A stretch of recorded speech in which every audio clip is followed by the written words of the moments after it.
দিছে। আমার ভিটা মাটি চাষি জমি সব গাঙের জলে ভাইসা গেছে। আমি শহরে যাইতাছি, আমার বউটা পোয়াতি, বাচ্চা হইব, এর লেগা শহরে যাই দেখি গার্মেন্টসে চাকরি বাকরি কইরা পেটটা চালা যায় নাকি। সাধারণত কোনো নির্দিষ্ট অঞ্চলের আবহাওয়া পরিস্থিতি 30 বছরের বেশি সময় ধরে একই রকম থাকে। অথবা বাচ্চা স্কুলে পাঠানো সব কিছু সাইরা তারপর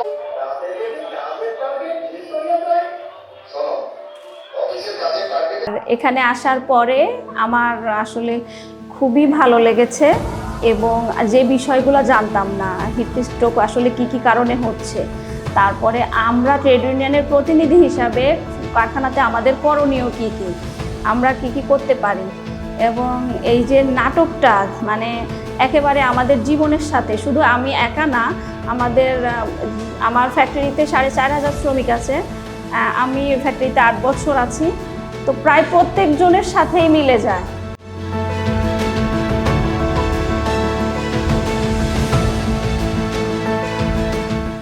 যে ট্রেনিংটার কথা, আসলে ট্রেনিংটার বিষয়ে আমার কোনো ধারণা ছিল না।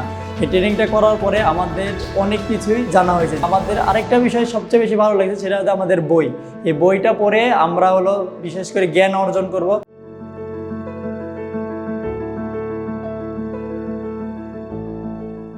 আইক্যাট এবং আওয়াজ ফাউন্ডেশন আমরা একত্রিতভাবে আমরা জয়েন্ট ভেঞ্চারে আমরা একটা কাজ করছি। লর্ডস ফাউন্ডেশন সেখানে আমাদের সহায়তা আছে এবং আমরা যেভাবে কাজটা করেছি তারই একটা ধারাবাহিকতায় আজ আইক্যাটের পরিচালনায় আমরা একটা ট্রেনিং প্রোগ্রাম গিয়ে অর্গানাইজ করেছি আমাদের আওয়াজ ফাউন্ডেশনের আশুলিয়া বাইপ্যাল অফিসে। জলবায়ু পরিবর্তনের জন্য গার্মেন্টস শ্রমিকদের যে ন্যায্য রূপান্তরটা হচ্ছে সেই বিষয়ে আমরা ট্রেনিং দিচ্ছি এবং এই ট্রেনিংগুলো যখনই আমরা করছি, আমরা প্রথম ট্রেনিং থেকে এই ট্রেনিংগুলো আমরা মুখিয়ে থাকি, কারণ এখান থেকে আমরা অনেক কিছু নিজেরাও অনেক শিখতে পারি। আমরা টেকনিক্যাল অ্যাসপেক্টটা ওনাদের শিখাই, কিন্তু ওনারা ওনাদের রিয়েল লাইফ এক্সপিরিয়েন্সটা দিয়ে আমাদের অনেক কিছু জানিয়ে দিচ্ছে, আমাদের এক্সিস্টিং নলেজটাকে আরও এনরিচ করছে। তো একজন ক্লাইমেট রিসার্চার হিসাবে এর চেয়ে বড় পাওয়া আর হয় না।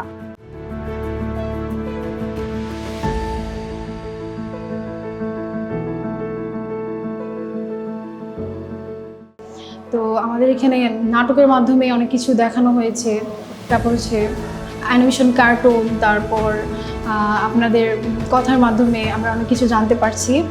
তো আপনাদের আপনারা যে নাটকটা করছেন ওই নাটকটা আমার খুবই ভালো লাগছে।